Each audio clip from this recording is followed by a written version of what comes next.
انہوں نے کہا جی پیچھے سے آرڈر تھے، وہ چڑیا گھر سے آرڈر آتے تھے تو وہ ہمیں حکم کرتے تھے۔ میں کہا تم لوگوں کے گھروں میں 3 بجے گھس کے تم نے جو حرکتیں کی، لوگوں کو اٹھایا، جو مارا، نہ چادر نہ چار دیواری نہ عورتوں کی پرواہ کی۔ تو میں نے ان سے پوچھا کہ کیا آپ کو کوئی شرم نہیں آئی؟ کوئی آپ کا تو کام ہے قانون کے مطابق چلنا۔ کہتے جی نوکری کا سوال ہے، حکم آتا ہے وہاں سے، ماننا پڑتا ہے جو کہ پیچھے سے حکم آتا ہے ہینڈلرز کا۔ تو ہمارے پر ظلم ہوا۔ 26 کو صبح کو میں نے وہاں دھرنا دینا تھا اسلام آباد میں نے دھرنا ختم کیا اسی وقت، کیونکہ مجھے پتا تھا کہ لوگوں کو غصہ تھا اس وقت، جس طرح انہوں نے شیلنگ کی، فیملیز پہ شیلنگ کی، لوگوں کے گھروں میں گھسے۔ مجھے پتا تھا انتشار کی طرف جانا ہے۔ سب کو پتا ہے کہ میں نے 26 کی صبح کو جیسی میں اسلام آباد ابھی ڈی چوک بھی نہیں پہنچا، میں نے کہا ختم۔ اس کے بعد مجھے گولیاں لگتی ہیں، قتل کرنا، مجھے پتا تھا، پہلے سے پلان بنا ہوا تھا۔ میں کئی دفعہ آپ کو بتا چکا ہوں کون کون اس کے اندر ملوث تھا۔ مجھے سارے جو فنکار، جو اداکار اس کے اندر تھی، مجھے سب کے نام پتا ہے، اوپر سے لے کے نیچے تک۔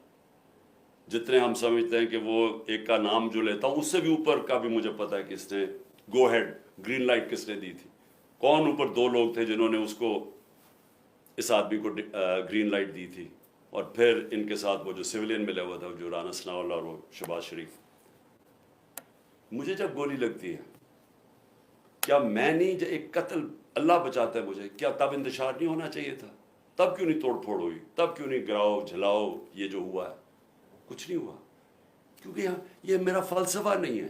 میں یہ سمجھتا ہوں کہ اگر آپ اپنی پارٹی کو اس طرف لگا دیتے ہیں، اگر پارٹی، ایک دفعہ پارٹی کو خون لگ جاتا ہے، جس طرح ہم جب کراچی میں پارٹی بنانے لگے تو انہوں نے کہا جی یہاں تو اگر آپ نے پارٹی بنانی ہے تو آپ کو ملیٹنٹ ونگ بنانا پڑے گا، کیونکہ ایم کیو ایم کے پاس ملیٹنٹ ونگ ہے، باقی بھی جماعتیں ان کے سامنے، سب کے پاس انہوں نے مسلح لوگوں کو رکھا ہوا ہے، آپ بھی رکھیں۔ یہ آج سے 25 سال پہلے کی بات ہے۔ میں نے تب ان کو سمجھایا کہ جس وقت آپ اپنی پارٹی میں مسلح لوگوں کو رکھتے ہیں، اس وقت آپ کی پارٹی کی ساری فطرت ہی بدل جاتی ہے۔ وہ آپ کے بھی، اگر آپ کے لیے سمجھتے ہیں نا کہ ہمیں وہ حفاظت کریں گے، وہ پھر دوسری طرف اپنے کام کرنے پہ شروع لگ جاتے ہیں، قبضے شبضے بندوقیں پکڑ کے پھرتے ہیں۔ میں نے کہا میں نہیں کرتا، ہماری پارٹی بڑھے نا کراچی میں، کیونکہ جو وہ ڈر ہوتا تھا کہ ایم کیو ایم کی، اس طرح خوف ہوتا تھا کہ جی ہم حفاظت کیسے کریں گے اپنے آپ کو ان سے۔ سب میں نے کبھی یہ نہیں کیا۔ اس کے بعد جی 26 نومبر آئی، کم از کم 4 لاکھ لوگ تھے پنڈی کے اندر، صرف ہم نے جانا تھا وہاں سے واک کر کے اسلام آباد، وہاں انہوں نے پولیس جمع کی ہوئی تھی۔ پھر مجھے پتا چلا کہ میں نے کہا ویسے لوگوں کو، ایک تو تھا کہ مجھے گولیاں لگی پہلی دفعہ، میں خیر اس وقت میں ٹھیک بھی نہیں تھا، وہی کال آف کر دیا، واپس آ گیا وہاں سے۔ لوگ مایوس ہوئے کہ جی آپ بہت سارے تیار ہوئے تھے اسلام آباد جانے کے لیے، کیونکہ 3 دفعہ ہمارے خلاف دھرنے دیے گئے تھے یہ پی ڈی ایم کے لوگوں نے، ایک ایف آئی آر نہیں کاٹی تھی کسی کے اوپر۔ موقع دیا، آئیں جی آئے بے شک۔ انہوں نے 25 میں پہ بھی ہمارے اوپر پتہ نہیں کتنی ہزاروں ایف آئی آرز کاٹی۔ پھر اس کے بعد میں نے جب دیکھا کہ اگر ہمارا یہ حق تھا، پرامن احتجاج ہمارا حق ہے، ہم نے نہیں کیا۔ میں اس کے بعد آگے آ جاتا ہوں 8 مارچ کو سب کو پتہ یہاں کیا ہوا۔ الیکشن ریلی شروع ہو رہی ہے، پتہ چلا جب دفعہ 144 لگا دیا، الیکشن ریلی، الیکشن اناؤنس ہو چکا ہے، دفعہ 144 کیسے لگتا ہے؟ پورا پلان کیا ہوا تھا انہوں نے، ایک پلان کے تحت چاہتے تھے کہ تشدد ہو یا انتشار پھیلے، کیونکہ الیکشن سے بھاگ رہے ہیں۔ سو ایک چیز، بنیادی چیز آپ سب نے سمجھ لی، جو لوگ الیکشن چاہتے ہیں وہ انتشار نہیں چاہتے۔ جو لوگوں کو خوف آیا ہوا ہے کہ الیکشن میں ان کی تباہی ہو جانی ہے اور ان کا نام و نشان ختم ہو جانا ہے، وہ الیکشن نہیں ہونے دینا چاہتے، لہٰذا وہ چاہتے ہیں انتشار۔ یہ اب بنیادی پوائنٹ سمجھیں۔ اور میں سارا وقت اپنے لوگوں کو، جب ضلع شاہ کا انہوں نے تشدد کر کے اس کو قتل، اس کی جب ڈیڈ باڈی کی تصویریں آئیں، یہاں غصہ تھا۔ ہم نے اگلے دن پھر ریلی اناؤنس کی، انہوں نے ہمیں اجازت نہیں دی سب نے کہا جی ہم آپ کریں گے ریلی، کینسل کی. اس سے اگلے دن عدالت سے اجازت لے کے پھر ریلی کی، سب قانون کے بیچ میں رہ کے کیا. تو میں اب آتا ہوں جو میرے گھر سے ہوا. پہلے تو یہاں انہوں نے غیر قانونی طور پہ میرے گھر پہ حملہ کر دیا.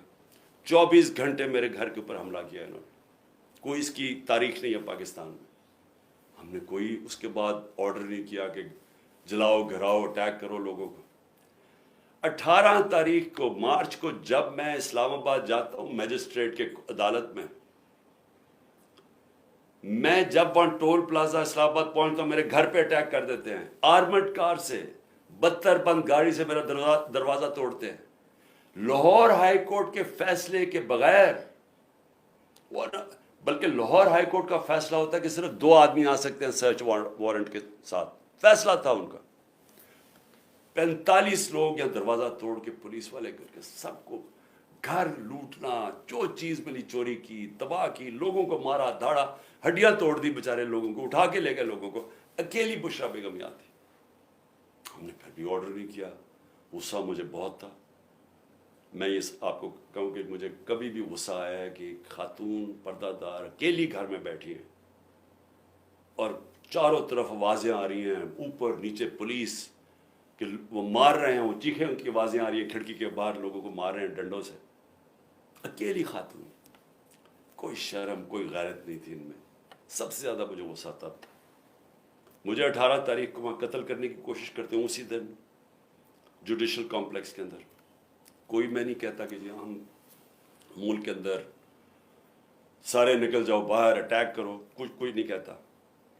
تو اب میں یہ کہنا چاہتا ہوں کہ یہ جو ہوا ہے، کیونکہ مجھے کل سے خبریں ملنی شروع ہوئی، کیونکہ میں تو نظر بند تھا نا، مجھے تو پتہ ہی نہیں وہ کیا رہا تھا.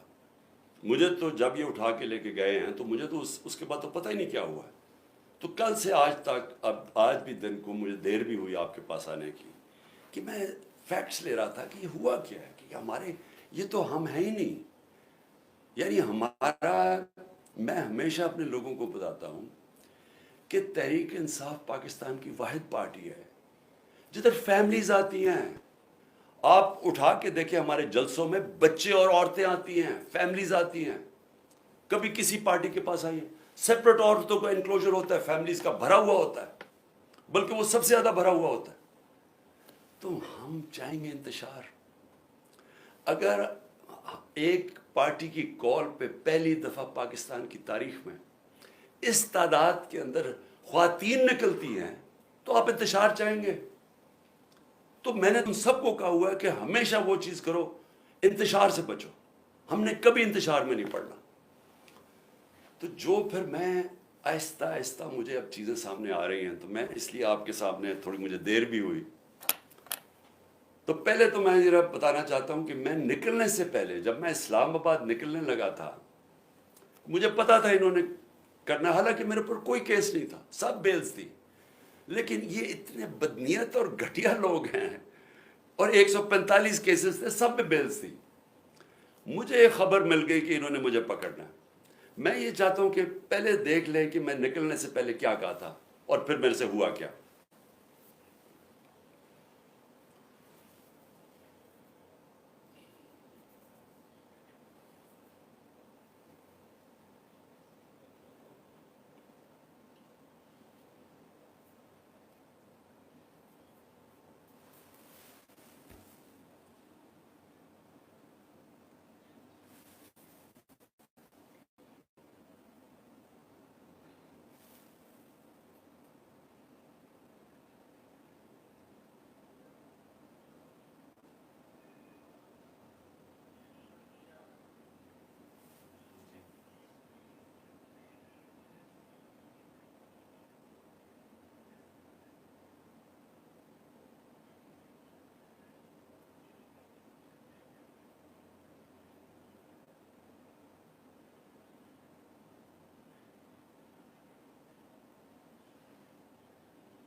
تو اب آپ دیکھیں کہ چلنے سے پہلے میں کہہ رہا ہوں کہ دیکھیں آپ ہمیں وارنٹ دکھائیں، اور لیکن وہ رینجرز کا کیا کام تھا؟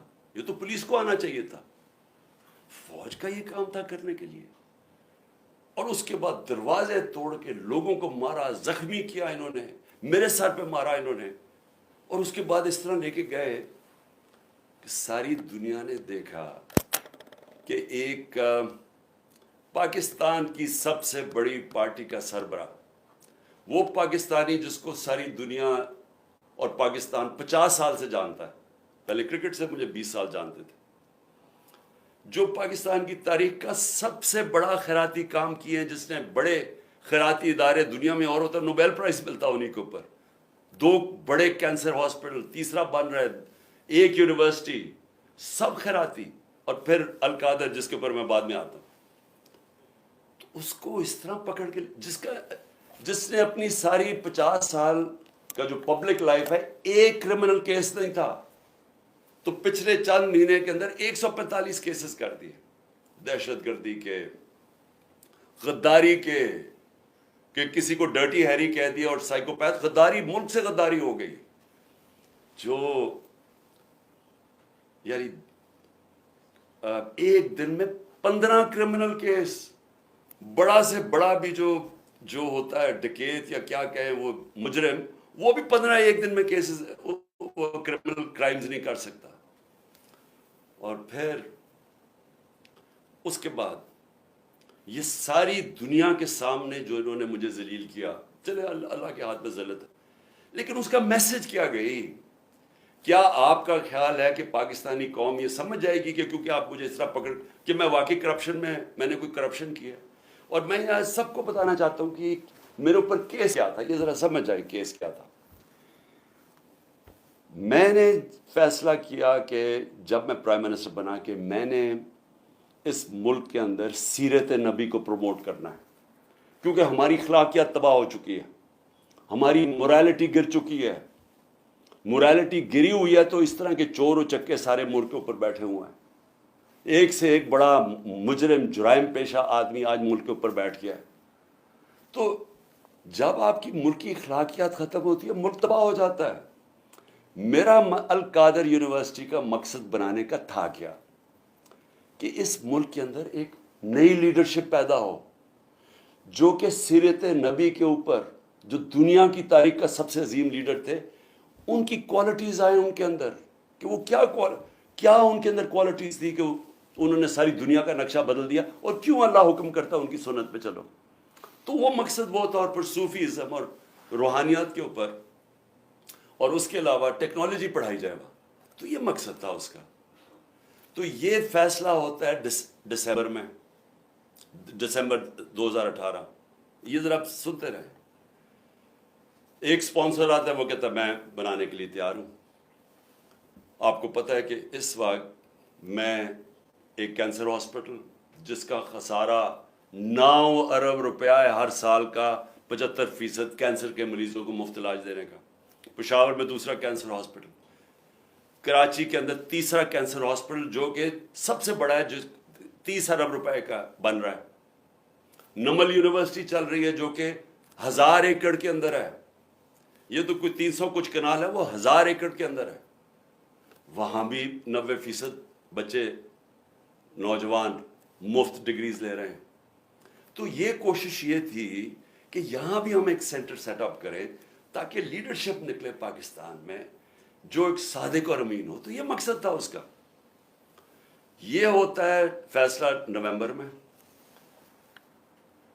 15 مئی کو 2019 کو میں اس کی گراؤنڈ بریکنگ کرتا ہوں جا کے ایز پرائم منسٹر۔ یہ ریکارڈ دیکھ لیں۔ کیس یہ کون سا ہے؟ این سی اے کا جو کیس یہ بات کر رہے ہیں جو کیبنٹ میں آتا ہے، وہ دسمبر میں آتا ہے، 7 مہینے کے بعد۔ یہ بن رہی ہوتی ہے یونیورسٹی، پیسہ ایلوکیٹ ہو جاتا ہے، اس کے 7 مہینے کے بعد وہاں یہ این سی اے کا کیس آتا ہے۔ وہ سمپل کیس ہے، وہ بھی کوئی مشکل نہیں ہے۔ ہمارے پاس یہ چوائس رکھی گئی کہ پتہ نہیں $170 بلین آ رہا ہے پاکستان، لیکن اس کے لیے آپ کو ایک اگریمنٹ ہوئی یا ملک ریاض اور این سی اے میں، تو لیکن وہ کانفیڈینشیل ہے۔ تو اگر آپ کانفیڈینشیل مانتے ہیں تو وہ پیسہ آ جاتا ہے پاکستان میں، اگر آپ نہیں مانتے تو آپ کو عدالت جا کے وہاں آنا پڑے گا، لیٹیگیشن کرنی پڑے گی۔ میں بتایا گیا کہ $100 ملین ہم ضائع کر چکے ہیں فورن لٹیگیشن میں، تو وہ جب کیس جائے گا وہ کئی سال چلے گا. لہٰذا ہم نے فیصلہ کیا کہ سپریم کورٹ میں وہ 170 ملین آتا ہے یا وہ گورنمنٹ آف پاکستان ہے، تو پاکستان آ رہا ہے نا، اس کے اوپر میرے اوپر کرپشن کیس ہے. یہ کیس کہتے ہیں جناب آپ نے القادر یونیورسٹی سے فائدہ اٹھایا ہے. القادر یونیورسٹی ٹرسٹ ہے، اس کے سارے آڈیٹڈ اکاؤنٹس ہیں، وہ سارے آپ کو پتہ ہے. بتائیں کدھر سے فائدہ اٹھایا؟ وہ کوئی نہیں بتا رہا. یہ نہیں نیب بتا رہی فائدہ. وہ کہتے جی آپ کو کوئی فائدہ ہو، کیونکہ آپ کو القادر بنانا تھا لہٰذا آپ نے اس کو ملک ریاض کو، جب ساری کیبنٹ کا فیصلہ تھا. نہیں، آپ نے اس لیے کیا ہے کیونکہ آپ نے وہ القادر یونیورسٹی بنانی تھی جس میں مجھے کوئی ذاتی فائدہ نہیں ہے. جس طرح نہ مجھے نمل یونیورسٹی سے ہے، نہ مجھے شوکت خانم سے ہے، کیونکہ وہ ٹرسٹ ہے، وہ میری ذاتی ملکیت تو نہیں. اس کے اوپر یہ سارا ڈرامہ ہوا کہ جی عمران خان کے اوپر کرپشن کیس ہوا، اس کے اوپر انہوں نے مجھے پکڑا اور مجھے ایک دہشت گرد کی طرح پکڑ کے لے کے جا رہے تھے.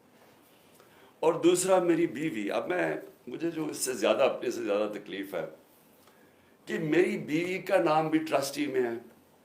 کیوں ہے؟ ٹرسٹی کیا ہوتا کیا؟ پہلے کیونکہ قوم کو سمجھنا چاہیے، کیونکہ اتنا زیادہ پروپیگنڈا کیا جا رہا ہے. میں نے کبھی اس طرح کا کنٹرول ٹیلی ویژن نہیں دیکھا جو آج کل ٹوٹل کنٹرول کر کے پیچھے سے ان کو حکم آتا ہے نامعلوم افراد کا، دھمکیاں آتی ہیں، آرڈرز دیے جاتے ہیں کہ عمران خان کو نہیں دکھانا، فلانی چل، اس کے لیے کوئی اچھی چیز نہیں کہنی، اس کے خلاف پروپیگنڈا کرنا. تو اتنا جھوٹ بولا جا رہا ہے. لوگوں کو بتائیں کہ ٹرسٹ ہوتا کیا ہے. ٹرسٹ، جو ٹرسٹیز ہوتے ہیں نہ ان کو کوئی تنخواہ ملتی ہے، ان کو کوئی تنخواہ نہیں ملتی. صرف ٹرسٹی وہ ہوتا ہے جس کو جو دل سے کوئی خیراتی کام کرنا چاہتا ہے. اب بشرا بیگم، بلکہ مجھے سیرت نبی کو جو سمجھا ہوں میں تو بشرا بیگم کی وجہ سے سمجھتا ہوں، کیونکہ ان کی بہت زیادہ اس کے اوپر ان کی نالج ہے، تو ان کو میں نے ٹرسٹی رکھ دیا. اس کے اوپر بھی وارنٹ نکال دیا ریسٹ کا. میرے گھر پہ حملہ کر دیا پھر سے آ کے، یہاں ٹیئر گیسنگ شروع کر دی، ان کو کہا کہ پکڑ کے جیل میں ڈالنا ہے. میں نے ایسی کبھی بے غیرتی اس ملک میں نہیں دیکھی. وہ آدمی یہ نیب کا چیئرمین، یہ جو جنرل ہے، اگر اس نے یہ آرڈر کیا اور کیا اسی نہیں ہوگا، اور اس کے ہینڈلرز نے پیچھے سے اس کو کہا ہوگا، کیونکہ میں آج تو وہ جو پہلا نیب کے چیئرمین آفتاب سلطان جنہوں نے ریزائن کیا، اس نے کہا میں غلط کام نہیں کرتا. میں آج اس کو سلام کرنا چاہتا ہوں کیونکہ میں نیب کے ذرا لوگوں سے ملا تھا. مجھے تو اندازہ نہیں تھا وہ اتنا پرنسپلڈ آدمی، یہ بے ضمیر آدمی. اس کو شرم نہیں آئی کہ وارنٹ نکال رہے ایک ٹرسٹ کے اوپر، ایک ٹرسٹی ہونے پہ. ایک تو یہ جاہل ہوگا کیونکہ اس سے کوئی بہتر کیس ہی ڈھونڈ لیتا، کیونکہ اور کیس کوئی مل نہیں رہا تھا. دوسرے شرم نہیں آئی کہ ایک گھر کی پردہ دار خاتون کے اوپر آپ نے ایک وارنٹ نکال دیا ریسٹ کا، اور یہاں پولیس آ گئی اس کو پکڑنے کے لیے. شرم نہیں آئی؟ گھر میں آپ کی عورتیں نہیں ہیں؟ یا آپ اتنے بے شرم ہیں کہ آپ کی عورتوں سے یہ کچھ کرے گا تو آپ کو کوئی فرق ہی نہیں پڑے گا؟ آپ اتنے بے غیرت ہیں. آپ بھی بے غیرت ہیں، اور جو آپ کو ہینڈلرز جو یہ کروا رہے ہیں وہ بھی بے غیرت ہیں. کیونکہ کوئی غیرت مند آدمی، آنریبل آدمی ایسی حرکت نہیں کر سکتا جو آپ نے کی ہے. بے ضمیر بھی ہیں، بے غیرت بھی ہیں، چھوٹی سی تنخواہ کے اوپر اپنا ضمیر بیچ رہے ہیں. آپ کی یہ اتنی سی اوقات اور قیمت ہے. تو اب میں آگے چلتا ہوں. لو جی، اس کے بعد مجھے نہیں پتا ہوا کیا، مجھے تو انہوں نے بند کر دیا. تو جب میں نکلا سپریم کورٹ میں تو مجھے ججز نے، میں تو سیدھا وہاں سے سپریم کورٹ گیا، انہوں نے مجھے پوچھا کہ جی یہاں تو بڑا انتشار ہوا ہے، توڑ پھوڑ ہوئی ہے.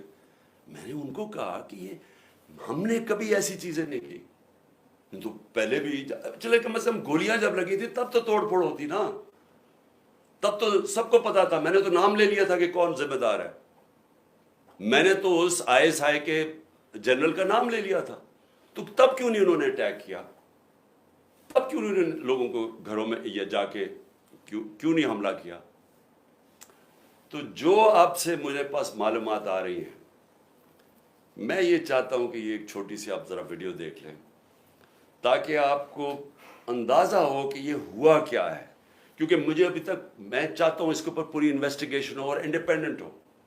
میں چاہتا ہوں جو بھی سرکاری بلڈنگز جلائی گئی ہیں